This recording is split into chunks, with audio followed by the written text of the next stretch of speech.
ओम गम गणपतये नमः। ओम श्री सरस्वत्यै नमः। ओम श्री सद्गुरु परमात्मने नमः। श्री योग वशिष्ठ महारामायण निर्वाण प्रकरण 62वां सर्ग 19वां श्लोक। 18वें श्लोक में भगवान राम जी ने वशिष्ठ जी को उस आर्या छंद पढ़ने वाली स्त्री की स्मृति दिलाते हुए पूछा था कि वो जो आर्या छंद पढ़ने वाली स्त्री ने आपसे मिलने के उपरांत क्या किया था। तो इस पर वशिष्ठ जी ने कहा था कि हे रामचंद्र जी, उस आर्या छंद का पाठ करती हुई उसी प्रकार प्रशंसा आदि प्रीतिजनक व्यापार से युक्त चिदाकाश शरीर धारिणी वह कांता आकाश में देवी की तरह मेरे समीप में स्थित हुए। जैसे मैं आकाश में शरीर था वैसे ही वह ललना भी आकाश में शरीर थे। यानी मेरा भी शरीर आकाश में था। आकाश में अर्थात शून्य रूप, केवल संकल्प के कारण ही दिखाई दे रहा है। संकल्प ना हो तो दिखाई नहीं देता। वास्तव में सबका शरीर ही आकाश में ही है। स्थूलता का कारण उसमें स्थूल पदार्थों की वासनाएं हैं। अगर हम स्थूल पदार्थों की वासनाएं छोड़ दें तो हमारा जो स्थूल शरीर है उसकी स्थूलता भी लीन हो जाएगी। और यह प्रश्न बचता है कि हमने तो पदार्थों की इच्छाएं की थी, स्थूल पदार्थों की इच्छाएं ही नहीं की थी, फिर हमें स्थूल शरीर की प्राप्ति क्यों हो गई। देखिए, आप बाहर के किसी भी पदार्थ की इच्छा करो, जो भी पदार्थ आपको आपके इंद्रियों के द्वारा ज्ञात होंगे, चाहे वो सूक्ष्म जगत के क्यों ही ना हो, वो आपको बाहर की ओर खींचेंगे ही खींचेंगे। वास्तव में जो सूक्ष्म है वो आपका स्वरूप है। उसके क्षेत्र में या उसके जानने में जो कुछ आता है वो सब स्थूल है। सिर्फ बात इतनी ही है कि अगर वो सतोगुण संपन्न है तो सूक्ष्म लगता है, रजोगुण संपन्न है तो उससे ज़्यादा स्थूल लगता है, और तमोगुण है तो उससे ज़्यादा स्थूल लगता है।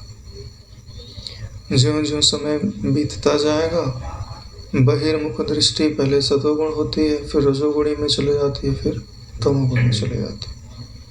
जिसको हम स्थूल बोलते हैं अभी की दृष्टि में, वह तमोगुण है। और जब हम तप आदि करते हैं तो यही जो स्थूलता होती है वो रजोगुण में चली जाती है, और तप करते हैं तो वही रजोगुण में गई हुई जो हमारी चेतना है वो सतोगुण में चली जाती है। सतोगुण में गई हुई चेतना को यदि ज्ञान प्रकाश के द्वारा स्वरूप में अवस्थित किया जाए तो वो स्वरूप से एक हो जाती है। यही नियम है। तो यही कारण है कि जब आप बहिर्मुख पदार्थों की इच्छा करोगे, चाहे वो आज आप सूक्ष्म रूप से करो, जैसे शुक्र का उदाहरण लिया जाता है, तो उसने पहले सूक्ष्म वासनाएं की तो क्या हुआ, धीरे धीरे उसका पुनःक्षय हो गया। वृत्ति को आदत पड़ गई बाहर जाने की, तो भले आज बाहर सूक्ष्म रूप में जा रही है, कल और ज़्यादा सूक्ष्मता को धारण करती जाएगी, यानी सूक्ष्म विषयों में विचरण करती जाएगी, तो और ज़्यादा स्थूल होगी, फिर और स्थूल होगी, फिर एक समय सूक्ष्मता को छोड़ देगी, स्थूल होती जाएगी। जैसे कोई पतित होने के लिए प्रारंभ होता है तो भले ऊंचाई पर हो, तो गिरते गिरते भले समय लगे कि अब गिर रहा है, लेकिन वो गिरेगा, नीचे ही गिरेगा, पतित ही होगा। इसलिए नियम ये है कि हम सूक्ष्मतम की ओर गति करें, स्थूल की ओर गति ना करें। स्थूल आपको पराधीन ही बनाता है। इसलिए बता रहे हैं कि मेरा भी शरीर आकाश में था और उस आर्याछंद पढ़ने वाली कांता का भी जो शरीर था वो भी आकाश में था। वैसे ही वह ललना भी आकाश में शरीर थे। देखो, एक वर्ड आता है लालन और एक वर्ड होता है पालन। ठीक है, तो जब आप किसी को खिलाते पिलाते हो तो उसका पालन करते हो, और लालन का मतलब होता है कि उसे लाड़ प्यार प्रदान करना। तो जिनमें प्रेम की प्रधानता होती है, ऐसी जो स्त्रियां होती हैं उन्हीं को क्या बोलते हैं? ललना। इसलिए क्या वर्ड लिखा हुआ है? ललना वर्ड लिखा हुआ है। अतः समाधि के पहले उस शरीर से मैं उसे ना देख सका। जब तक मैंने समाधि नहीं लगाई थी तब तक मुझे उसका शरीर दिखाई नहीं दे रहा था, जबकि जहाँ वशिष्ठ जी ने समाधि लगाई थी उसके आस ही पास उसका शरीर था। आकाश स्वरूप में था, आकाश में शरीर धारणी वहाँ भी थी, तथा आकाश में यह सारा संसार भी उस समय चिदाकाश में ही स्थित था। ने चिदाकाश में किसी का अभाव नहीं था, सब, यह संसार भी थे, मैं भी था और वो भी थे, लेकिन चिदाकाश रूपी दृष्टि नहीं थी। यही कारण है कि उस समय वो दिखाई नहीं दे रहे थे। श्री रामचंद्र जी ने पूछा, हे मुने, शरीर में स्थित जीव, तालु, ओठ तथा प्राणों के प्रयत्नों से उत्पन्न हुए वर्णों से जो वाक्य उत्पन्न होता है, वह आकाश शरीर धारणी उस स्त्री से कैसे उत्पन्न हुआ?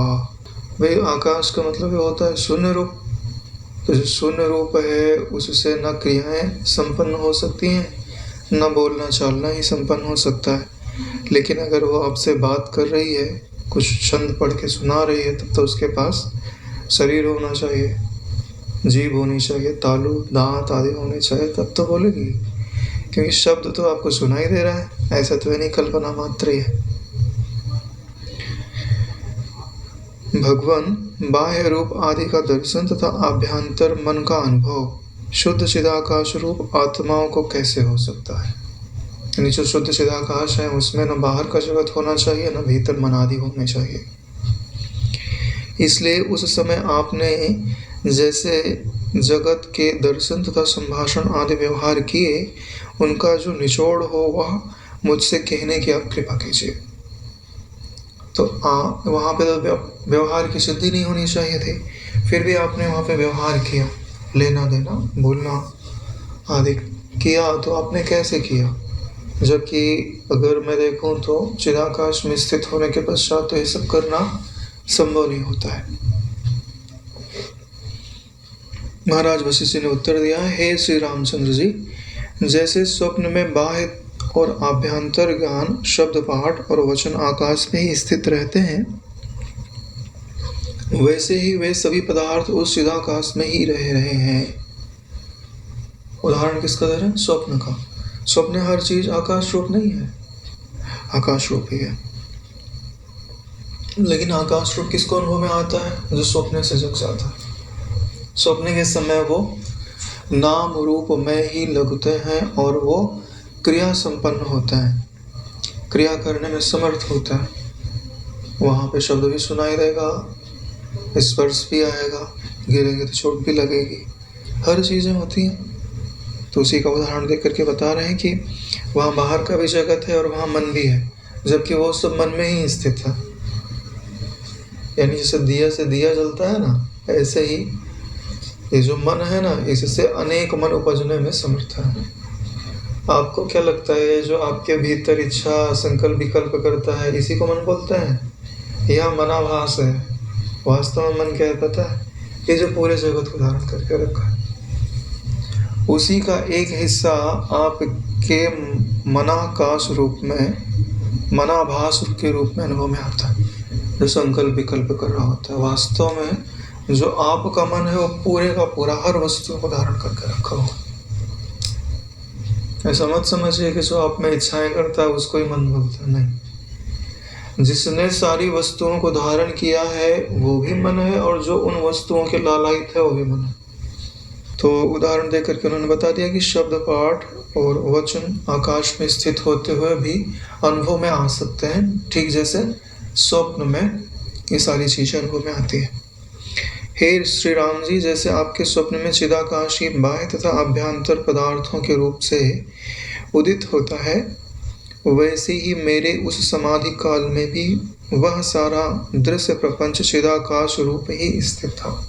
यानी तो विचार करोगे तो पाओगे कि चिदाकाश रूप है, अगर विचार करोगे तो नहीं पाओगे। आपको लगेगा कि वहाँ स्त्री खड़ी है, वहाँ ब्रह्मांड है और यहाँ मैं हूँ। विचार करने पर ही चिदाकाश रूपता अधिगम होती है, जानने में आती है। तो ये विचार संपन्न है, विचार रूपी नेत्र है, तो सामने कटोरी रहने पर भी उन्हें उसके भीतर अगर चांदी की कटोरी तो चांदी दिखाई देता है। तत्वग्राही है ना दृष्टि, इसके लिए बोल रहे हैं कि चिदाकाश रूप है। तो क्या वही चिदाकाश रूप था? अभी जो प्रश्न और उत्तर कर रहे हैं चिदाकाश रूप नहीं है। अभी भी राम जी भी चिदाकाश रूप है, वशिष्ठ जी भी चिदाकाश रूप है, और बीच में जो वायु है वो भी चिदाकाश रूप है। फिर भी वाणी का आदान प्रदान तो हो रहा है ना। अगर यहाँ हो रहा है तो वहाँ कैसे नहीं हो सकता था? दोनों में कोई अंतर नहीं है, दोनों की सत्ता तो मन से ही सिद्ध है। मन को शांत कर दो, कुछ नहीं है, न दृश्य है न दृष्टा है, एक का ही ज्ञान सत्ता है, जिसमें उसी की चमत्कृति रूप दृश्य और दृष्टत्व, दृश्य के सापेक्ष वही सत्ता दृष्टा कहलाती थी। दृश्य नहीं तो दृष्टापन भी बाधित, दृष्टि मात्रा ही है। देखो उसी बात को आगे बताते हुए कहते हैं, हमारे लिए केवल वही दृश्य चिदाकाश रूप था ऐसी बात नहीं है कि उस समय की बात कर रहे हैं उसी समय चिदाकाश रूप था, ऐसी बात नहीं है। किंतु ये जितने पदार्थ हम लोगों की बुद्धि के विषय हैं वे सब के सब, यह सारा संसार भी स्वच्छ चिदाकाश रूप ही इस समय भी ऐसे विद्यमान है जैसे हमारे उस समाधि काल में विद्यमान थे। यानी उस समय जो पदार्थ भाषित होते थे वो पदार्थ जिस मिट्टी के बने थे, अभी जो पदार्थ भाषित हो रहे हैं वो भी पदार्थ उसी मिट्टी के बने हैं। यानी ऐसा नहीं है कि मैं समाधि लगा के देख रहा था तो वो और कुछ दिखाई दे रहा था, उसमें और इस जगत में कोई अंतर है नहीं, वही के वही पदार्थ है। और देखने में आया जाए तो क्या वशिष्ठ जी का जो शरीर है वास्तव में वशिष्ठ जी का शरीर है? नहीं, ब्रह्मा जी ने संकल्प करके वशिष्ठ जी का शरीर उत्पन्न किया हुआ है ब्रह्म विद्या की सिद्धि के लिए। एक तरह से वशिष्ठ जी के रूप में ब्रह्मा जी विद्यमान है। तो ब्रह्मा जी तो कहीं समाधिस्थ बैठे हुए होंगे ना। हाँ, तो उनका एक मूल शरीर तो समाधि में अभी भी स्थित है। अच्छा, ब्रह्मा जी भी किसी से उत्पन्न हुए होंगे। हाँ, तो ये परंपरा चलती आ रही है, कोई ना किसी के संकल्प में ही स्थित है। तो सब संकल्प रूप ही हो, यह बात समझ में आनी चाहिए। हे श्री रामचंद्र जी, जगत की वासना से उपहित चिति स्वभाव का जो निश्चय है वह एक परमार्थ महाधातु ही है। उपहित का मतलब होता है युक्त। यह जो सारे संसार को रचती है वो क्या है? बोले वासना, जगत की वासना से युक्त जो महाचिति है। तो यह बात बता रहे हैं कि किस मिट्टी से ये सब बने हुए हैं। तो ये सब चाहे समाधि काल में देखे गए जगत है या इस समय देखे गए जगत है, वो सब ज्ञान रूपी मिट्टी से बने हुए हैं। उसी को क्या बोलते हैं? चिति या महाचिति। और लेकिन महाचिति तो अपने आप किसी भी आकार को ग्रहण करने वाली नहीं है। तो उसके लिए क्या बोला जाता है कि ये जगत की वासना से उपहित है, यानी जगत की वासना से युक्त है। और वो जगत की जो वासना उसमें कहाँ से आई? बोले उसमें जगत की वासना है वह नहीं, जब तक तुमको अज्ञान है ना तब तक ऐसा कहा जाता है। बाद में तुमको पता चलेगा कि जगत नाम की वस्तु ही नहीं है तो तुम उसका महाचिति पे आरोप ही नहीं करोगे। अगर ज़्यादा ही पूछोगे तो बोला जाएगा कि एक वो हम बहुत श्याम की जो जगत की वासना है उनके अंदर स्वाभाविक है, जैसे फूल के अंदर सुगंध स्वाभाविक रहती है। तो इसका जो उत्तर है वो व्यक्ति की स्थिति के सापेक्ष बदलता है कि अभी उसकी बुद्धि सूक्ष्म है कि स्थूल है कि बिल्कुल ही नहीं समझ रही है। तो उसके आधार पर तत्व ज्ञान के दृष्टांत और क्या बताया जाना है वो सब बदलते रहता है। कभी भी एक बात सबके लिए नहीं बताई जाती। तो ये बता रहे हैं कि वही परमार्थ रूपी महाधातु है, यानी जिससे ये सब बने हुए हैं। यही सर्वत्र श्रुति और ब्रह्मज्ञानी विद्वानों के अनुभव आदि से प्रसिद्ध है। श्रुति भी इसी बात को कहती है और जितने भी ब्रह्मज्ञानी महानुभाव लोग हैं उनका भी अनुभव यही कहता है कि ये जो सारा जगत है, चाहे समाधि काल में दिखे, चाहे आँख खोल के दिखे, चाहे स्वप्न में दिखे, इनमें कोई अंतर नहीं होता कि स्वप्न में दिख रहा है तो काल्पनिक है, हम आँख खोल के देख रहे हैं तो सच्चा है। अरे वहाँ पे भी तुम आँख खोल के ही देख रहे थे, स्वप्न में भी नेत्र खोल के तो देख रहे थे, शरीर तो भास रहा था वहाँ पे भी, तो उसमें और इसमें क्या अंतर है? कोई अंतर नहीं। हमें कोई आवे और बोले कि चलो हम तुमको लोक लोकांतर के दर्शन कराते हैं, आपके सिर पे हाथ रखते हैं, समाधि लग जाए आपको और आपकी आँख खुले कि एक और ही लोक में दिखाई दे रहा है, वहाँ पे नाना प्रकार के प्राणी, उनके आचार विचार, तो 3 जगत हो जाएंगे, स्वप्न अलग, ये अलग और वो अलग। लेकिन जितने भी पदार्थ तुमको भासेंगे वो सब चिदी के ही बने हुए होंगे, यानी ज्ञान के ही बने हुए होंगे। इसलिए सबको क्या बोला जाता है, जगत क्या है? बोले आभास रूप। आभास यानी ज्ञान रूपी। ज्ञान के सिवाय आपको अनुभव में कुछ नहीं आता। बड़ी बात क्या है कि हम ज्ञान को ज्ञान न समझ के भेद ज्ञान के रूप में अनुभव में लाते हैं। भेद आने के कारण उसमें राग और द्वेष हो जाता है, और राग और द्वेष होने के कारण इच्छाएं हो जाती हैं, किसी को हटाने की और किसी को पाने की। और वही जो इच्छाएं हैं, जब मृत्यु काल आता है तब हम उन इच्छाओं को यहीं छोड़ नहीं पाते। वस्तुएं तो यहीं छूट जाती है, लेकिन उनकी इच्छाएं चली जाती हैं। जब उनकी इच्छाएं चली जाती हैं तो जब ईश्वर के पास जाओगे तो ईश्वर और आपके बीच में इच्छाएं रह जाएंगी। तब ईश्वर पूछेगा कि ये इच्छाओं को लेकर के क्यों आए हो? तो आपको क्या कहना पड़ेगा कि मुझे इनको पाने की इच्छा है और इनसे बचने की इच्छा है। तो फिर ठीक है, जब तुम यही चाहते हो तो यह चीज़ सही तत्करो, जो मर्जी है सो करो। हाँ, तो तुमको तो परमात्मा की महत्ता का बोध ही नहीं था, तो तुमने परमात्मा को ना स्वीकार करके इन इच्छाओं को पुनः स्वीकार कर लिया। तो वहाँ तो वो पदार्थ उपलब्ध नहीं थे, भेज दिया गया मृत्यु लोक पर। जिस लोक के पदार्थ की इच्छा होती है उस लोक में भेज दिया जाता है। जैसे पुण्य आदि कर्म करते हैं तो क्या इच्छा बलवान हो जाती है कि हम स्वर्ग में जाएंगे, उधर सुख भोगेंगे। तो इच्छा किसकी बलवान हो गई? स्वर्ग की, तो स्वर्ग में भेज दिया जाता है। सत्य संकल्प हो नारायण, जो भी चाहोगे वो मिलेगा। शर्त यह है कि दूसरे का घात मत करो। अगर तुम दूसरे का घात नहीं करते, यानी पाप आचरण नहीं करते, तो तुम जो चाहोगे सो मिलेगा। अगर तुम दूसरे का घात करोगे तो उसको भी उतनी ही स्वतंत्रता है जिसको तुमको है, और तुमने उसके अवसर छीन लिए, उसको कष्ट प्रदान किया, तो भाई बोले उसका भी एक विधान बनाना पड़ेगा, है ना।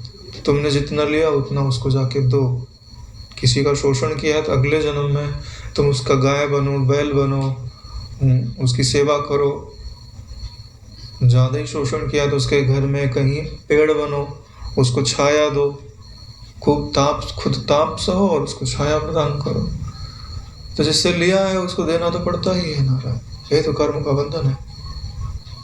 इसलिए तो बोलते हैं आपको जो चाहिए सो मिलेगा, लेकिन पाप आचरण में प्रवृत्त मत हो, तो तुम सत्य संकल्प हो, है ना। अगर रजोगुणी इच्छाएं हैं तो रजोगुण जन्म मिलेगा, सतोगुणी इच्छाएं है तो सतोगुण का जन्म मिलेगा। सब सत्य संकल्प है नारायण, आज नहीं तो कल सबकी इच्छाएं पूरी होती हैं। इसलिए सोच समझ के इच्छा करनी चाहिए। ध्रुव ने इतना परिश्रम करके भगवान को प्रकट किया, लेकिन पहले का संकल्प था ना कि अटल पदवी मिले। तो चाहते नहीं थे, जब भगवान को देखा तो मुझे भगवान के सिवा कुछ नहीं चाहिए, लेकिन पहले की इच्छा बलवान थी। तो भगवान ने बोला ठीक है, हम तुमको अटल पदवी देते हैं।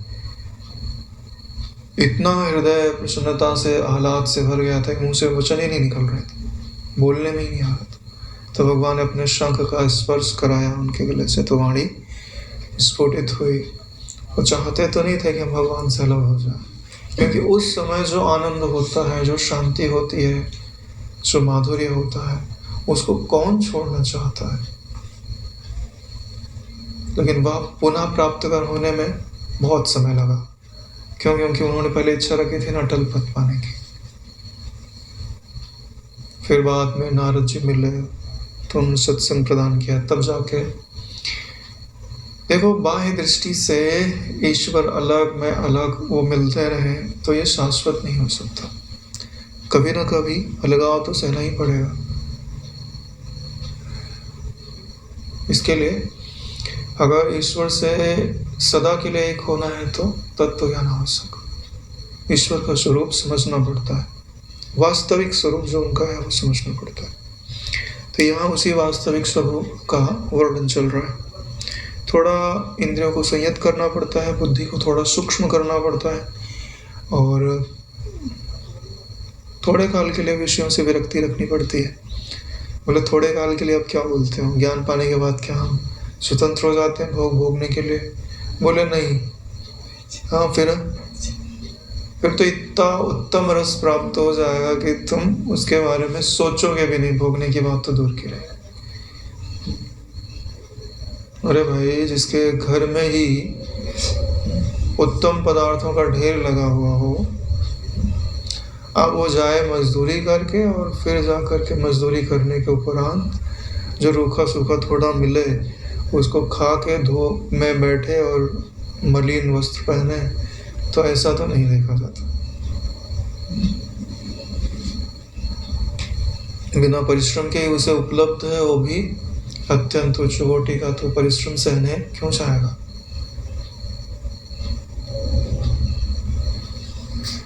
हे भद्र, शरीर स्थान करणों, यानी शरीर में जो स्थित करण, करण किसको बोलते हैं?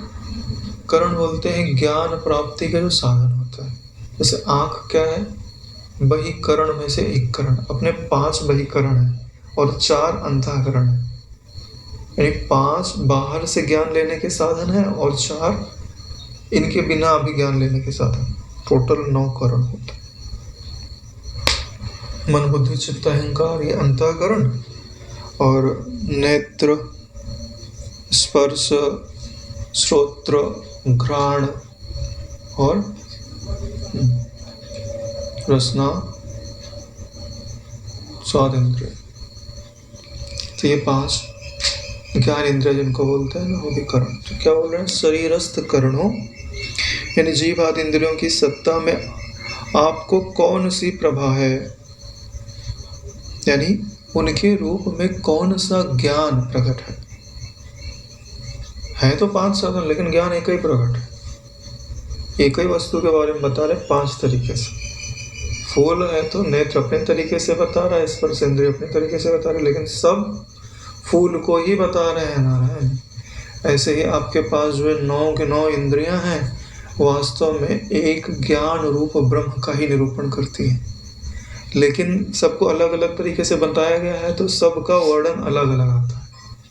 यही कारण है कि हम पहचान नहीं पाते कि ये एक ही वस्तु के बारे में बता रहे हैं, अलग अलग वस्तु के बारे में नहीं बता रहे, इसीलिए हम धोखा खा गए। जैसे उनके देहादि स्थित है वैसे हमारा भी यह स्थित है, यानी उस समय जैसे उनके देहादि स्थित है और ऐसे ही हमारे भी देहादि स्थित, दोनों में कोई अंतर नहीं है। जैसे हम सपने को प्रातिभाषिक बोल देते हैं और यहाँ को व्यवहारिक बोल देते हैं, भाई ये तो सच्चा है, सपना तो झूठा है, ऐसा कुछ नहीं है ना। दोनों एक जैसे ही है, दोनों ही मन से ही सिद्ध होते हैं। सपने के समय अगर तुम जाग जाओ कि यह सपना है और जागृत याद आ जाए तो तुमको जागृत उस समय सपने जैसा लगेगा। सपना का जागृत कहाँ याद होगा, कभी नहीं। इसलिए तो आपको नहीं याद आएगा, उसके लिए बड़ा अभ्यास करना पड़ता है। क्यों? क्योंकि जो हमारी चेतन वृत्ति है उसको अगर हम किसी भी काल में जागृत रखना चाहें तो रख सकते हैं, लेकिन उसके लिए वैसा अभ्यास करना पड़ता है। जैसा हम संकल्प डालेंगे वैसा ही आगे हमको अनुभव में आता है।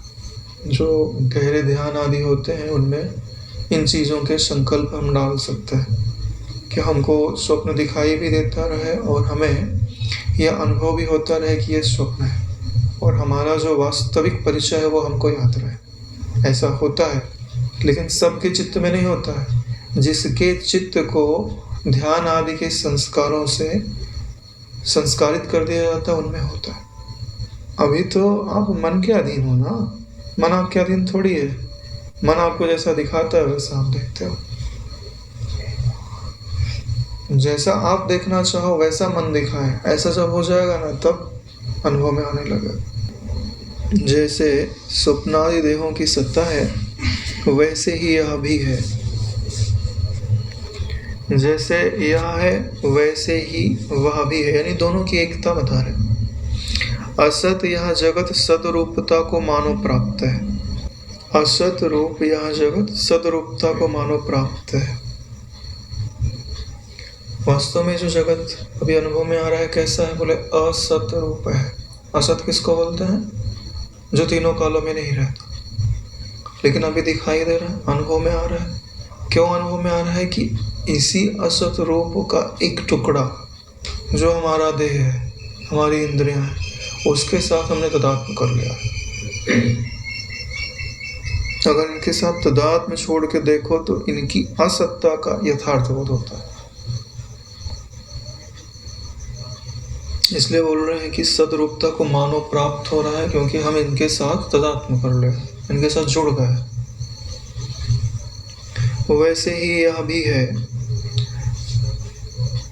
तथा निर्विशेष आत्म तत्व रूप जो सत्य है वह भी आवृत्त होने के कारण असत सा अत्यंत अप्रसिद्ध सा स्थित है।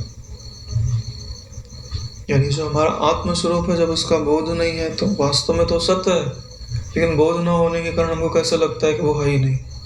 असत रूप सा है, नहीं लगता है। अप्रसिद्ध सा, यानी जिसकी प्रसिद्धि ना हो। जगत में क्या आत्मस्वरूप की प्रसिद्धि है? किसको किसको पता है? किसी को नहीं पता। नारायण। विचारवान ढेर सारे नहीं होते, थोड़े ही होते हैं। ऐसा क्यों है? कि कुएं में भांग पड़ी है, कोई बिरला है ना, जिसके पास अपने पानी का स्रोत है, बाकी सब उसी कुएं से पानी पी रहे हैं। तो जिन्होंने उस कुएं से पानी पिया है सबको भांग चढ़ी हुई है। मोह निशा सब सोवनहारा।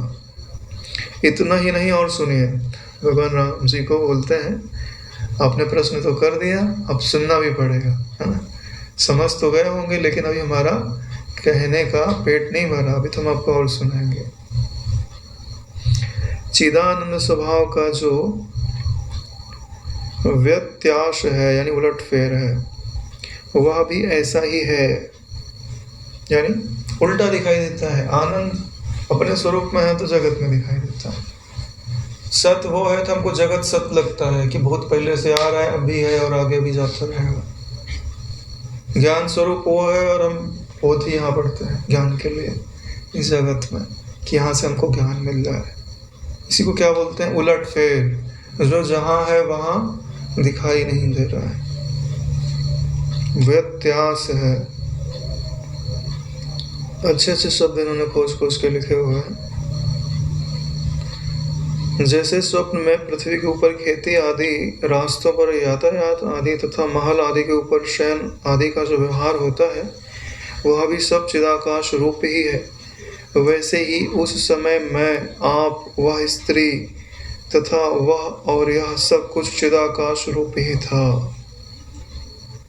सपने का उदाहरण दे रहे हैं। सपने के अंदर यातायात हो रहा है, यानी सड़क है, उस पर वाहन चल रहे हैं, मोटरें आ जा रही हैं, खेती हो रही है, लोग आ जा रहे हैं, और अभी हम लोग यहाँ पे स्थित हैं, चर्चा कर रहे हैं।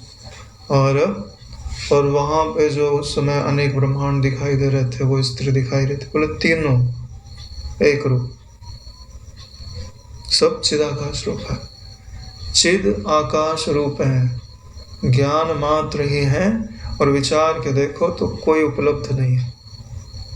चिदाकाश इसी को बोलते हैं, जिस नाम और रूप को हम इतना ठोस समझ रहे हैं वह वास्तव में नहीं है, एक ज्ञान सत्ता ही है। यही अटल सत्य है। जितनी जल्दी हमको समझ में आ जाए उतनी जल्दी ही हमारे दुख मिटने प्रारंभ हो जाएगा। और आज नहीं तो कल आपको यह समझना ही पड़ेगा, इसके सिवाय कोई चारा नहीं है। बापू जी अभी सत्संग कर रहे थे, इसीलिए तो दे रहे। स्वरूप को हम समझ ले, नहीं तो बापू जी का स्वास्थ्य तो अच्छा नहीं है। हजारों वर्षों में कोई ऐसा महापुरुष होता है, अपने जीवन का कण कण उन्होंने हम लोगों के लिए समर्पित कर दिया है। अगर हम भी अब स्वरूप में नहीं जगेंगे तो उनका प्रयास अधूरा रह जाएगा ना। जैसे गुरु होते हैं, शिष्यों को भी वैसा होना चाहिए नारायण। जैसे स्वप्न में न रहते हुए भी युद्ध के कोलाहल यातायात आदि का मनुष्य अनुभव करते हैं, वैसे ही ये जगत के समूह मनुष्यों द्वारा अनुभूत हो रहे हैं। इनमें कारण क्या है? स्वप्न। और ये अपने को अभी जो जगत दिखाई दे रहा है, इसमें कारण क्या है? अज्ञान। वो निद्रा दोष के कारण दिखाई देता है और ये अज्ञान दोष के कारण दिखाई देता है। वास्तव में दोनों ही अज्ञान दोष के कारण दिखाई देता है। अज्ञान निवृत्त कर दो तो पीछा छूट जाए, होते हुए भी ये नहीं हो जाएगा। आपके हृदय में एक असीम धैर्य निवास करेगा, बड़े से बड़ा दुख भी आपको विचलित नहीं कर पाएगा। यस्मिन् स्थिते न दुःखेन गुरुणापि न विषाद्यते। अभी तो कोई दुख नहीं है नारायण। जिस समय प्रलय आती है तो प्रलय किसी पे रहम नहीं करती, चाहे आपका प्रिय से प्रियतम हो, चाहे शत्रु से बड़ा शत्रु हो, सब नष्ट कर देते हैं। उस समय उसको सहने के लिए हृदय में कितना बड़ा धैर्य होना चाहिए नारायण। आपको तो कुछ प्राप्त नहीं है जिसके लिए हमारे हृदय में शोक हो। जिनको उच्चतम पद प्राप्त है, उनसे जब वो पद छीना जाएगा तो। हे श्री रामचंद्र जी, यदि आप कहें कि यह स्वप्न दृश्य श्री कैसे हुई, तो आपका यह कहना असंगत होगा। यानी आपको यह जो स्वप्न दिखाई देता है वो कैसे हुआ है, यह कहना असंगत है कि कैसे हुआ है। क्यों असंगत है? क्योंकि स्वप्न अनुभूति सबको प्राप्त है। स्वप्न अनुभव स्थिति से अन्य कोई दूसरा हेतु ही नहीं है इसके बारे में प्रमाण, क्योंकि सपना तो सबको ही आता है। तो इस बारे में यह कैसे आता है यह बताने की जरूरत ही नहीं है। सपना कैसे दिखाई देता है, यह पूछने वाले को सभी यही उत्तर देते हैं कि जैसे तुम सपना देखते हो ठीक वैसे ही सपना था। कोई नई वस्तु थोड़ी ना है कि हमारे पास कोई नई वस्तु है, तुम्हारे पास नहीं है तो हम उसका वर्णन कर रहे हैं। स्वप्न तो सबके घर की चीज है ना। सुषुप्ति सदृश प्रलय के अनंतर आकाश में स्वप्न के जीव के सदृश प्रथम सर्ग से ही विराट रूप चिदाकाश ही चिदाकाश में परस्पर विषय विषयी रूप से सापेक्ष होकर के भासता है। कहने का तात्पर्य है कि जब प्रलय हो जाता है, तो जब फिर से सृष्टि उत्पन्न होनी होती है, तो जैसे विराट पुरुष जन्म लेते हैं। विराट पुरुष का अर्थ होता है कि मैं ही सब कुछ हूँ, इस भावना से भावित, जो एक विशाल, जैसे भगवान विष्णु जी को बोला जाता है कि वो विश्व विराट के रूप में स्थित है। तो उन्हीं में ये जो सारा जगत है उन्हीं के संकल्प में स्थित है, उन्हीं के विराट स्वरूप का अंग कहा जाता है। और वो है कैसा? बोला ठीक वैसे जैसे आकाश में कोई जीव स्वप्न देखता है, ठीक वैसे ही है। यानी चिदाकाश रूप विष्णु, यानी विष्णु में चिदाकाश रूप ही विराट उनका स्वरूप है, और उसमें ही चिदाकाश रूपी अनेक जीव दिखाई देता है। परस्पर विषय विषयी रूप से सापेक्ष होकर के भासता है। यानी उसी चिदाकाशता में स्वप्न के कारण या स्वप्न रूपी भ्रांति के कारण या विश्व विराट के संकल्प के कारण कुछ विषय बन गया, और कुछ उस विषय का अभिमान करने वाला विषय बन गया। आज कर देते हैं, कुछ पूछना है तो पूछ सकते हैं। स्वप्न खाली मनुष्य को होता होगा कि दूसरी जगह भी होता होगा? सबको होता है सपना। स्वप्न जो है जड़ चीज़ों को भी स्वप्न आते हैं, ऐसा बोलते हैं। पत्थर आदि को भी, लताओं को भी स्वप्न आता है। और ऐसा नहीं है कि उनको सपने में पत्थर है तो पत्थर जैसा सपना आएगा, उसको भी सपना आता है कि मैं भी कभी मनुष्य था, या अभी मैं मनुष्य हूँ, या जिस चीज़ की उसकी वासना होगी ना, उस रूप में वो अपने को देखता है। भव्य प्रकाश नहीं कर पाता किसी को। यानी इस जगत के विषय में वो उसकी चेतना जड़ है, लेकिन उसके मना कल्पित प्रकाश में, मना कल्पित स्थिति में उसकी चेतना जड़ नहीं है, वह देखता है। जीवट उपाख्यान था ना, उसमें भगवान वशिष्ठ जी ने बताया था कि जो लता थी वो भी सपना देख रहे थे, जो मृग था वो भी सपना देख रहा था। तो वहाँ उन्होंने बताया था कि जो ये वृक्ष आदि हैं, पशु आदि हैं, ये भी स्वप्न देखते हैं, और स्वप्न में ये इनकी जैसी वासना है वैसा अपने आप को देखते हैं। हाँ, तो गुरु गीता सुना करो, गुरु गीता का ऑडियो नहीं है, लेकिन बापू जी बहुत याद आता है, कभी चैराशना सुनो तुम जरूर। हाँ, तो गुरु गीता सुनो, समाहित हो जाओ, गुरु जी का मानस पूजन करो। गुरु जी का जो वास्तविक रूप है, ठीक है, उससे प्रेम करने का प्रयास करिए, क्योंकि जिस चीज़ का आप अनुभव कर रहे हैं वैसी स्थिति हमारी आके जा चुकी है। इसके लिए मैंने एक चीज़ का अनुभव किया है, जो भाव आदि का प्रबल वेग होता है, लगता है यही सत्य है, वो सत्य नहीं है। प्रबल से प्रबल भाव आवेगों को समय ने अपने साथ बहा के किनारे कर दिया। मैंने तो बारीकी से देखा, एकदम अच्छे से अच्छा भाव और इधर उधर के भी भाव एक समय चित्त पे ऐसे आरूढ़ हो जाते हैं कि ऐसा लगेगा कि आपको बहा के ही ले जाएंगे। कुछ समय के बाद ऐसा लगता है कि स्वप्न मात्र ही तो थे। इसके लिए अपने मन के संवेग को नियंत्रित करते आना चाहिए। अगर नहीं आया तो सतोगुण आपको अपनी तरफ लेके चला जाएगा, रजोगुण आपको अपनी तरफ लेके चला जाएगा। हम इनके लिए नहीं बने, ये हमारे लिए है। इनका उपयोग क्या है कि इनका उपयोग ये है कि ये जिनके प्रति उपज रहे हैं उनका वास्तविक स्वरूप क्या है। क्या मन तो उसमें मिटने को तैयार है? क्या गुरु तत्व इस समय नहीं है, लेकिन बुद्धि उसको पहचानने से इनकार कर रही है। वो आग्रह कर रही है क्या कि जो मैंने मान के रखा है ना वैसा होना चाहिए। जो तूने मान के रखा है वैसा कब तक होगा? किसी का नहीं होगा। सुखदेव जी कितने अभिन्न सखा भगवान कृष्ण के, है ना। और फिर वहाँ गोलोक धाम से वहाँ से व्यथित हुए, फिर जाके जन्म लेना पड़ा इधर, फिर बोधवान हुए, लेकिन फिर तत्व को उपलब्ध हुए। बोले कि अब जो है हम वैसे स्वरूप को नहीं प्राप्त करेंगे जहाँ पे फिर से अलगाव सहना पड़ा। यही चीज़ है, पहचान बड़ी चीज़ है। पहचानने के बाद रोने का भी आनंद है, हंसने का भी आनंद है, तड़पने का भी आनंद है। हाँ, वो गोपियाँ थी और भगवान कृष्ण वहाँ थे, चली क्यों नहीं गई, वहीं क्यों रो रही थी? अरे बोलो तो सही। हाँ, क्यों? रोने में वो आनंद है जो मिलने में नहीं है, ऐसा समझो। विरह प्रेम की जागृत गति है और सुसुप्त मिलन है, मिलन अंत है मधुर प्रेम का और विरह जीवन है। ये लोग जो प्रेम में आंसू बहाते हैं ना, क्यों बहाते हैं पता है? वो आंसू जो है ना उनकी हंसी से ज़्यादा कीमती है। लोगों को पता ही नहीं है प्रेम का स्वरूप नहीं पता है। प्रेम में विरह ही जो है प्रेम में जीवन कहलाता है, लेकिन ज्ञान में जो विरह है ना वो प्रेम नहीं कहलाता। ज्ञान में जो एकता का बोध है वह जीवन कहलाता है।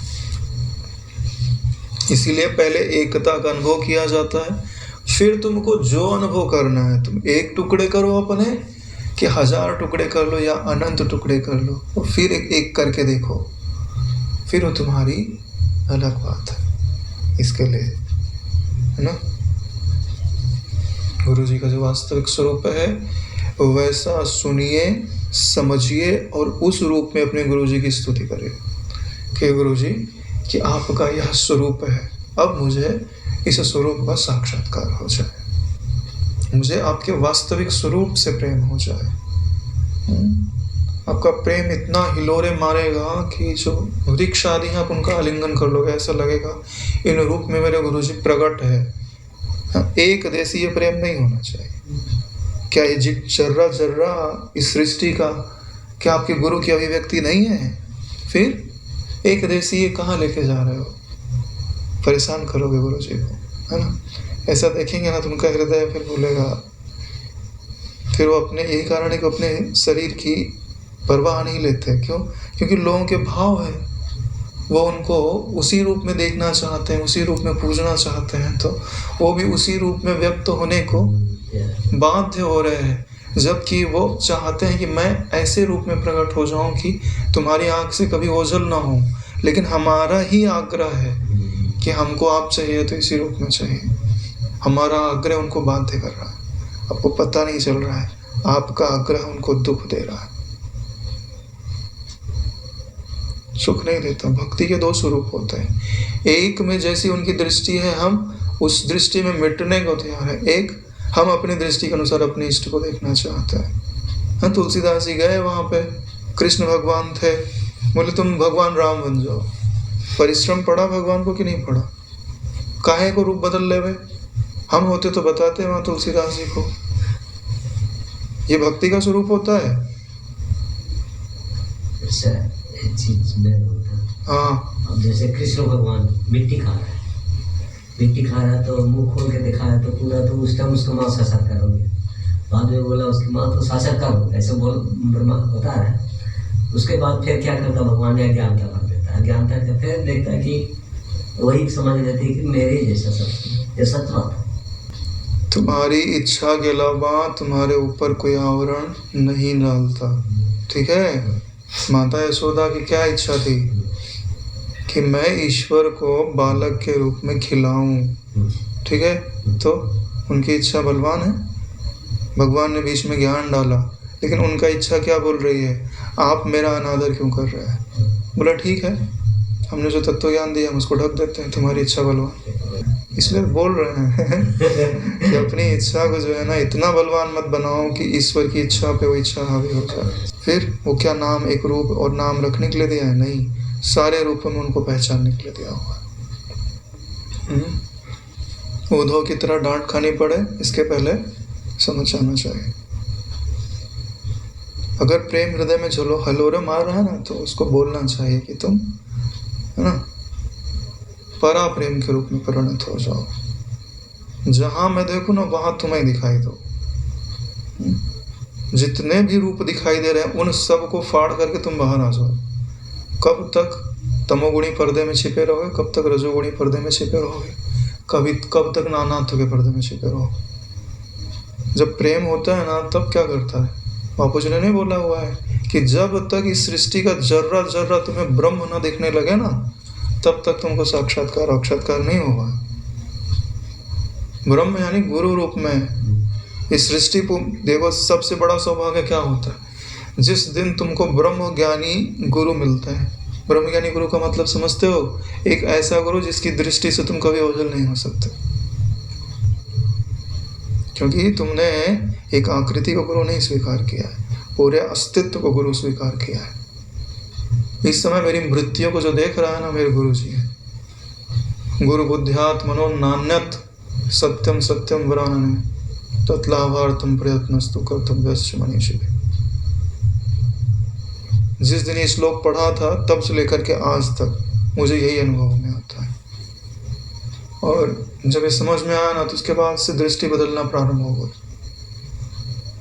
ज्ञान ही तो है जो आपको आपके प्रियतम से एक कर देता है, वो भी ऐसा कि कोई अलग नहीं कर सकता। वो भी चाहे तो नहीं अलग कर सकता, क्योंकि उनका अलग करना स्वभाव ही नहीं है, उनका तो एक करना स्वभाव है। फूल अगर चाहे कि मैं किसी को चोटिल कर दूं तो क्या चोटिल करेगा? उसके पास स्वभाव ही नहीं चोटिल करने वाला। वो दूसरे को सुगंधित कर सकता है।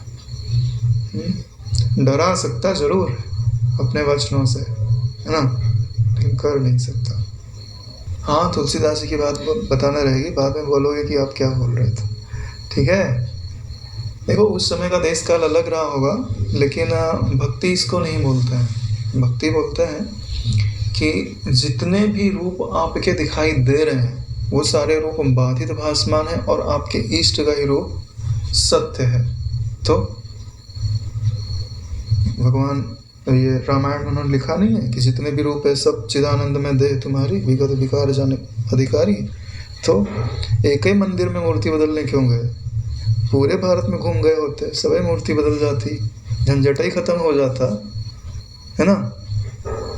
बात क्या पड़ी थी उस समय वहाँ पे कि जो वहाँ पे लोग उपस्थित थे ना, वो उनके हृदय में राम विराजमान थे और द्वैत था कि कृष्ण अलग हैं, राम अलग हैं। तो वो द्वैत वाले जो लोग थे उनकी मति बदलने के लिए उन्होंने वो चमत्कार किया था। तो वहाँ पे जितने लोग थे ना, सब एक मत से, क्योंकि वो तो समझ रहे थे कि भाई हमारे भगवान जो हैं वो तो 16 कला वाले और राम जी तो 12 कला वाले हैं। तो अपने को बड़ा मान रहे थे, अपने को बड़ा मान रहे थे। तो इस चीज़ के लिए, निराश के लिए चमत्कार किया गया ये। लेकिन प्रेम में ये नेम नहीं है। बापू जी नहीं सुनाते हैं, वो बोले वो द्रौपदी कहाँ गई, वो अर्जुन कहाँ गया, वो तलवार लेके उड़िया बैठी थी, काट देंगे। भगवान को परेशान किया, भी कर रहे, भगवान को परेशान कर रहे। हाँ, सारा ज्ञान दे दिया गुरु जी ने, अभी भी, है ना। मिल जाओ मिल जाओ, क्या मिल जाओ? हर वृत्ति में ज्ञान के रूप में वही मिल रहा है और हमको पहचानते नहीं आ रहा है कि हे परमात्मा तू भाले के रूप में आएगा, लेकिन मैं तुम्हें अभी भी पहचान रहा हूँ, तो वही है। बोले निर्विशेष ज्ञान नहीं चाहिए हमको सविशेष ज्ञान चाहिए। लेकिन निर्विशेष ज्ञान की सिद्धि भी सविशेष ज्ञान से ही होती है। इसके लिए अपने मन को समझाना चाहिए, है ना। उसको समझा करके लाड़ लड़ा के, है ना, मिलेगा, धीरज रख, कल मिलेगा। कल आएगा तो बोला 2 दिन बाद मिलेगा, फिर 1 हफ्ते बाद मिलेगा।